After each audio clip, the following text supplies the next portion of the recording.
There is a kind of slow death that never makes headlines. No explosions, no dramatic turning point, no clear day you can circle on the calendar as the moment everything went wrong.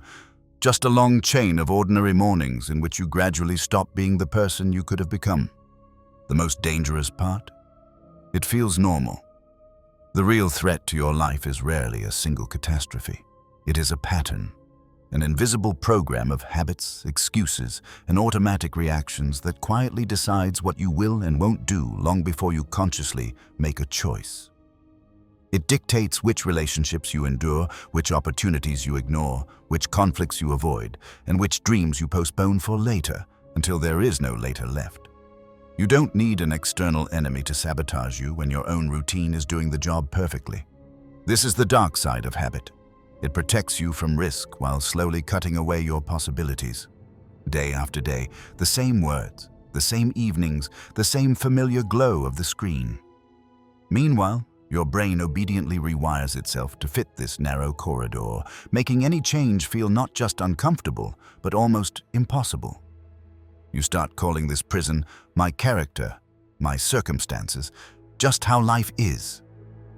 This video is about that invisible danger, the quiet tyranny of the familiar, and about the one ability that can break it, the capacity to see your own pattern and consciously betray it in favor of a different future. John Grinder, an American linguist and one of the creators of NLP, once said, "If you do what you've always done, you'll get what you've always gotten." It's a simple line, but it cuts deep. As long as you walk the same path, you will always arrive at the same place. No matter how much you dream of change, your life can't move forward if your behavior is chained to the past. Few stories show this better than the one behind one of the most famous devices of our time, the iPad. The road to the iPad didn't begin a year or two before its release. It took decades. Back in 1988, inside Apple, the idea of a tablet with a touchscreen was already on the table. By the end of the 80s and into the 90s, other companies tried to bring similar concepts to life. Everyone wanted to be the first to turn this dream into a working product. In the mid-2000s, when the main technical problems were finally solved, when a working multi-touch screen with smooth inertial scrolling already existed, Steve Jobs did something that looked almost irrational. He stopped the tablet. Instead of rushing the finished idea to market, he froze it and shifted the company's focus to a different direction, a touchscreen phone. At that time, smartphones were already exploding in popularity. It was obvious that this market would dominate the future. And with traditional solutions, Apple had almost no chance to beat the giants who were already there. On top of that, smartphones were starting to threaten Apple's own iPod line. So Jobs broke his own pattern. Rather than stubbornly clinging to the original plan, to launch a tablet as soon as possible, he chose to pivot. In 2007, the first iPhone appeared. Not just a phone, but a phone, a music player, and a small computer in one device. It blew up the market and rewrote the rules of mobile technology. Only after that, in 2010, did Apple return to the old idea and present the iPad. And the world gladly bought essentially the same technology a second time, now in tablet form. Apple won twice because someone at the top was willing to change course instead of worshipping the first idea.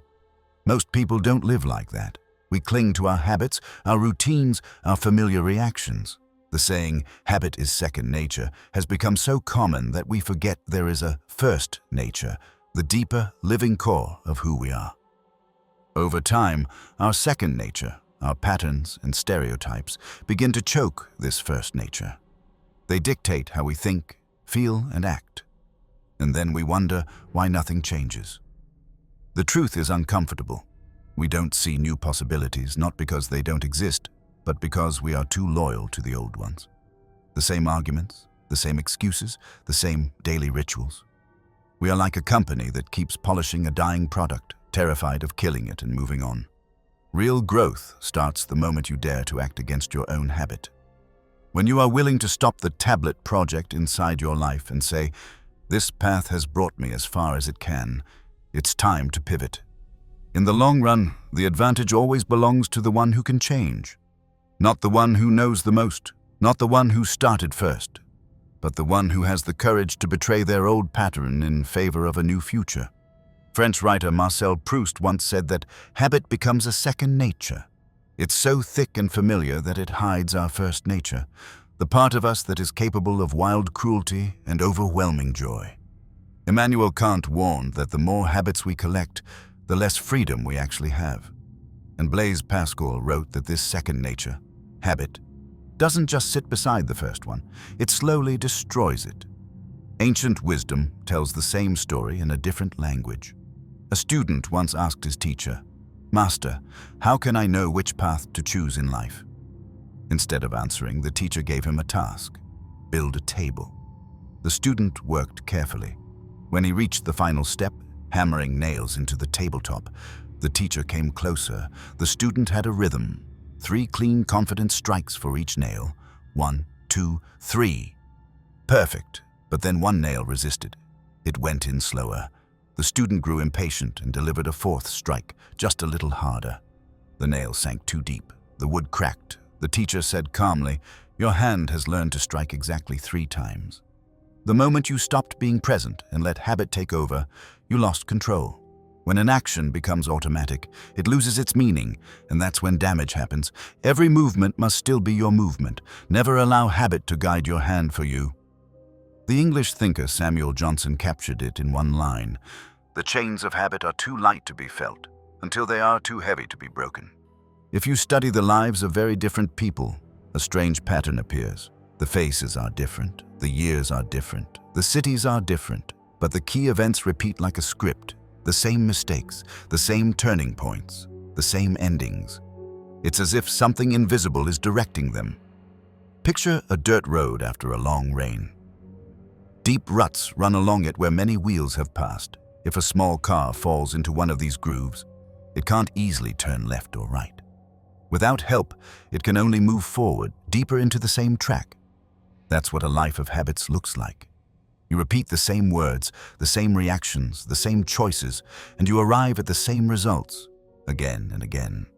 Not because fate hates you, but because you're driving inside an old mental rut. Habit is not just what you do. It is the shape of the road under your feet. And until you become conscious of it, you're not walking your path. The path is walking you. In physics, there is a strange and beautiful rule called the principle of least action. In simple terms, nature always chooses the path that costs the least. Out of all possible ways an event could unfold, reality selects the one that requires the minimum effort. Whether you know it or not, you do the same thing. In everyday life, we quietly follow our own path of least resistance. We wake up and slip into the same routines, the same reactions, the same thoughts. We use the least amount of effort and the least amount of new knowledge to reproduce one thing: a familiar result. That word matters. Familiar. If all you want is for tomorrow to look like yesterday, then clinging to your old script makes sense. The tested routine protects you from fatal mistakes. It's a survival pattern. Repeat what once worked, and you'll probably stay alive. But the moment you want more than just survival, this instinct turns against you, because the same script that once protected you now cages you. You dream of another life while mechanically replaying the old one. You set ambitious goals, but your hands move along the old grooves of habit. As Alexander Kumor put it, it's easier to give up great goals than small habits. Your big vision looks heroic for a moment, but then your tiny daily rituals quietly pull you back to who you used to be. And there is another trap: the inertia of your own thinking. Your mind loves what is predictable. It clings to cause and effect stories like a child clings to a blanket. If I do this, that will happen. If something keeps repeating, it must be a law. But that's not how reality works. The Scottish philosopher David Hume warned about this illusion. He pointed out that what we call cause and effect is often just our habit of seeing two things together. One event follows another, again and again, and we decide they must be linked forever. The sun rises every morning, so we quietly believe it has to. One thing comes after another, so we assume it was caused by it. Hume summed it up in a sharp formula: post hoc non est propter hoc. After this does not mean because of this. In your life, that means something uncomfortable. The fact that you have always lived a certain way does not mean you are fated to continue, and it also doesn't mean your excuses are real laws.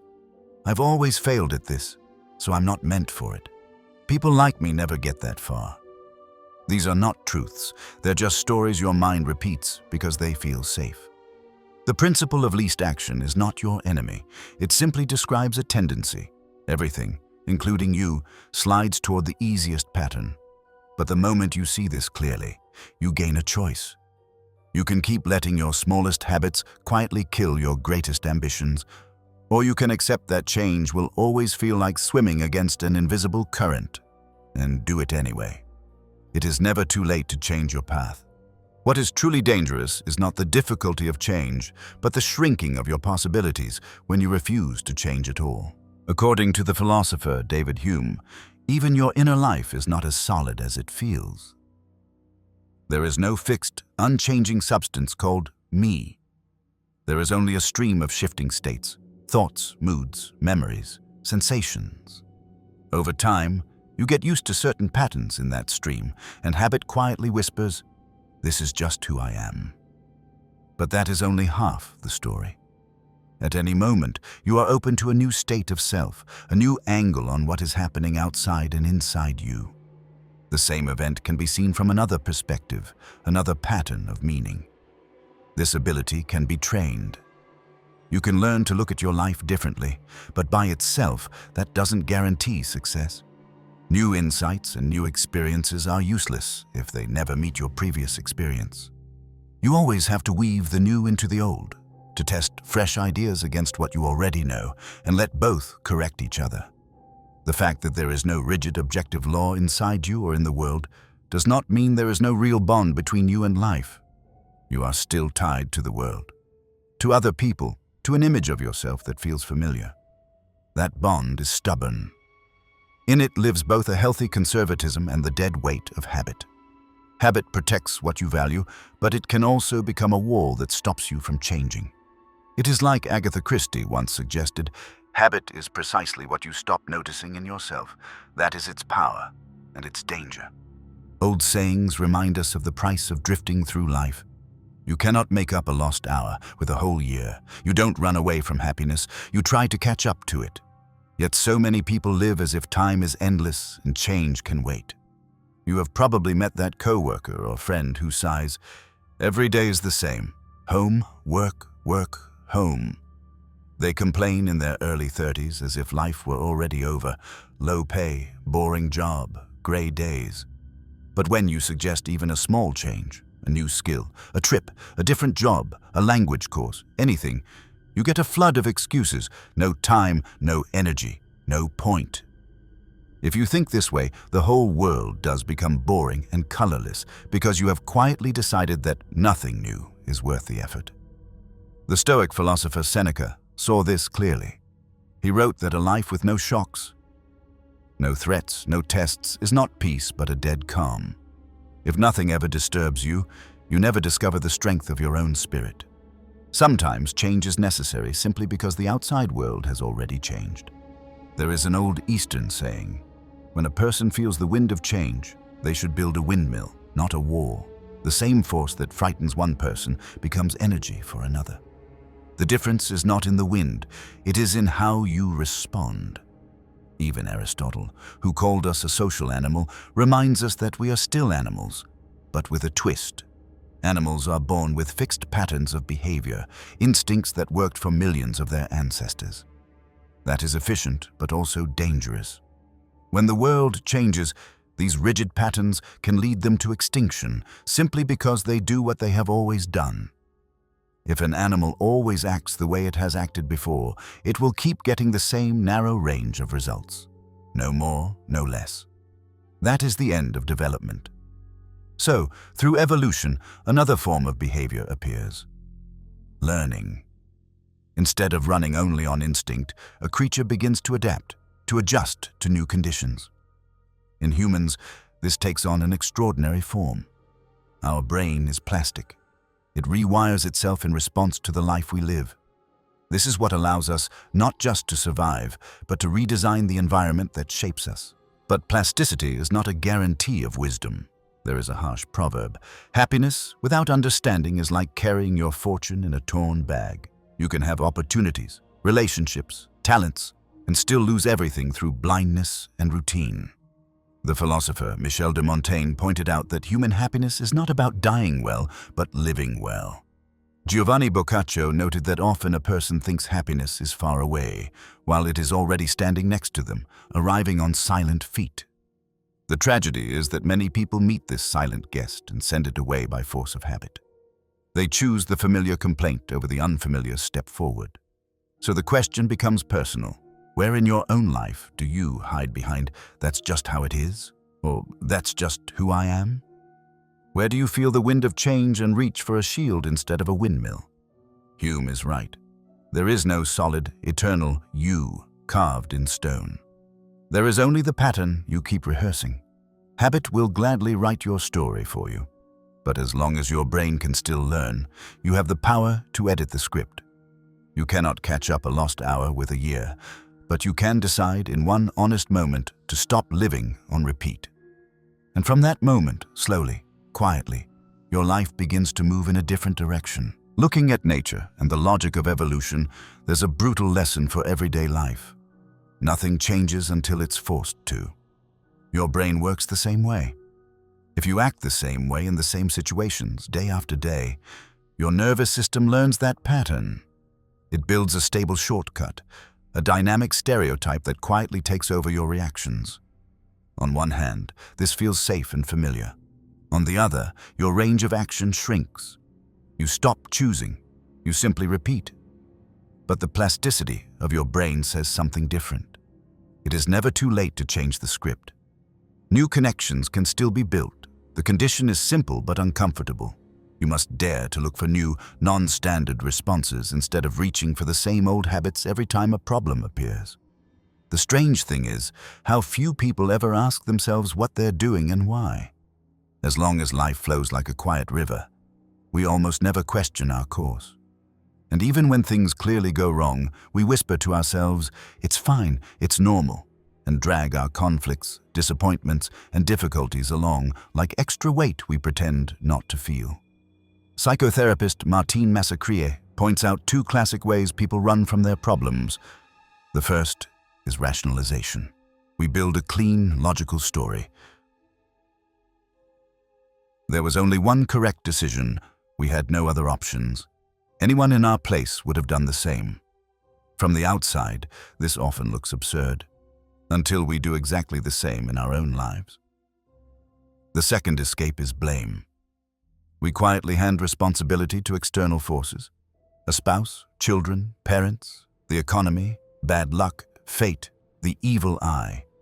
Sometimes we accuse our own personality. "I'm just too shy, too nervous," or even our appearance, down to the shape of our nose. Anything as long as we don't have to admit that we're the ones repeating the pattern. So what do you do instead? Many psychologists agree. The first step is ruthless, personal responsibility. Not in the sense of hating yourself, but in the sense of admitting, my life is, at least in part, the result of my choices. If your partner is truly toxic, that says something not only about them, but about your decision to let them into your life and keep them there. Think of a chain of romantic failures. There are two paths. One is to declare that life has failed, that no one suits you and you suit no one, and slowly accept a future of lonely bitterness. The other is harder but cleaner. To notice that you are drawn to the same type of person, that your relationships follow the same script, and that your own reactions are eerily similar each time. The outcome is the same because the pattern is the same. The moment you see this and say, "This is mine. I am doing this," which means I can do something else, the axis of power shifts. You stop being a victim of fate and begin to feel like the author of your own story. That realization doesn't magically solve everything, but it gives you back the one thing evolution rewards most, the ability to adapt, to change course, and to choose a different response than yesterday. Change is one of those words everyone praises, but almost no one truly welcomes. Your mind clings to the familiar, even if the familiar hurts. The old life has its routines, its habits, its illusions of safety. Every time you feel an impulse to grow, something inside you pulls you back. Not now, not yet, maybe later. That is the past trying to keep its grip on you. But life doesn't stand still just because you do. Everything living is in motion. Cells die and are replaced, seasons turn, relationships evolve or fall apart. The world is built on cycles of rise and decay. When you fight those cycles, you don't stop them. You only increase your own suffering. Think of change as a law of balance. When an old form breaks down, it creates space for something new to emerge. Decay is not a glitch in the system, it is the cost of growth. A branch has to let go of dead leaves so fresh ones can grow. A person has to let go of dead identities so a truer self can appear. Across cultures and centuries, wise people said the same thing in different words. The only constant is change. Everything you know, everything you are, is part of an endless flow. The question is not whether things will change. The question is whether you will participate consciously or be dragged along, resisting every step. The good news is, it is never too late to change your path. But desire alone is not enough. We love to dream of a different life, a different body, a different work, a different city. Then we wait, as if change should politely knock on the door and ask permission. Real transformation begins with movement, however small. Sending a message, making a call, updating a resume, signing up for a class, trying a new hobby, walking into a room where nobody knows your name. Every little action is a vote for a different future. Imagine a couple obsessed with home decor. For years, they squeezed their passion into the corners of a cramped apartment. Then they decided to move to a place that finally matched their inner world. That decision, that one shift of environment, gave their hobby room to expand. Over time, what they loved doing for free became their profession. Their income changed. Their daily life changed. Their sense of self changed. The chain reaction started with one uncomfortable choice: leave the old nest. If you want something you've never had, you must be willing to do something you've never done. That sentence is more than a motivational quote. It's a brutal equation. New outcomes demand new behavior. You cannot stay exactly the same and expect your life to magically transform. Yes, you will feel fear. Your nervous system hates the unknown. It would rather stay in a familiar misery than step into unfamiliar possibility.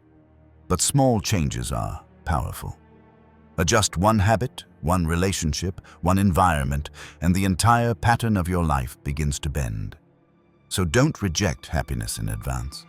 Don't insist on suffering just because suffering is familiar. Give life a chance to meet you halfway. Maybe your first step is tiny: a message sent, a door closed, a new door opened.